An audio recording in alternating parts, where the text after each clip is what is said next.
Never thirsty. Never thirsty.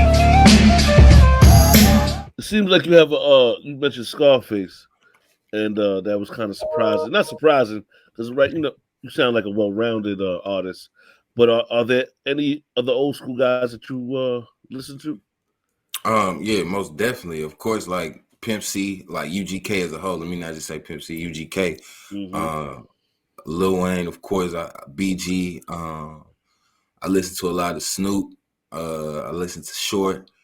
I listen I was one of the. I'm a real student of the game. Let me just say that. Like I listened to a lot of like the guys before me, because if it wasn't for them, I wouldn't have a platform to do what I'm doing.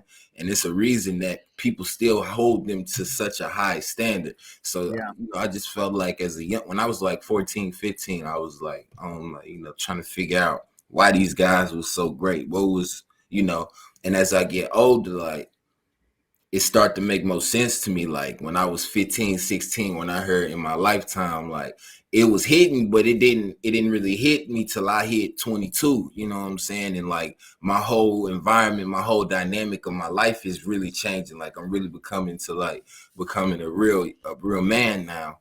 And now, like, something that he was talking about just resonate with me a little more. So how old are you now? I'm 22. Yeah. You're 22. Holy smokes. Yeah. You got your whole life ahead of you, man. This is great. Mm-hmm. 22, you're in a good spot, man. 22, you got records out. You're pushing it. You're seeing some success. This is good, man. This is good. I try not to fixate on that, though. Yeah. I try not to fixate on just being young, because people let that, I'm young, I got time. Like, of course. No, I'm not saying that. Listen, if it can happen tomorrow for you, I'm all for it.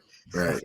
I'm just saying, though, it's just like impressive the way that you're speaking. I mean, we've had other people that are around your age that we've spoken to, and I haven't seen this. Like you have a level of maturity to you that's impressive. That's all I'm saying. I grew up around a lot of older people. So like all my friends was older than me, 5, 6 years older than me. I had uncles like that. Right.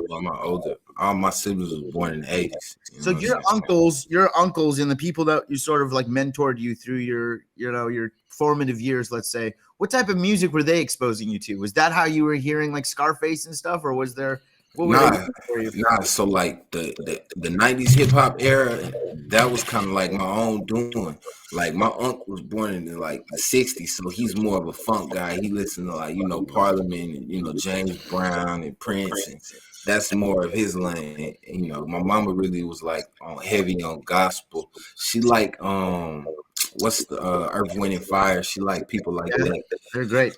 My sisters was like heavy on like the current rap, so like that's where I heard my Boosie, my Webby, Fox, what I'm saying, Wayne, like that's kind of like how that.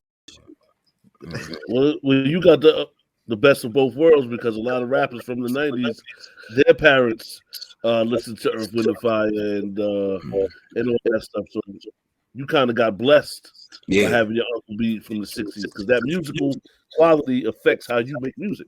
Yeah, facts. Well, I think also like the MCs that he was naming before, like Snoop and even Kendrick and some of these other guys, like they're for sure influenced by Parliament and Earth, Wind and Fire and all, Yeah. Snoop for sure. Yeah, the funk will never die. Like that's the original, funk is the original rap. So, right. Yeah. No, they're just no arguing with that. Never thirsty.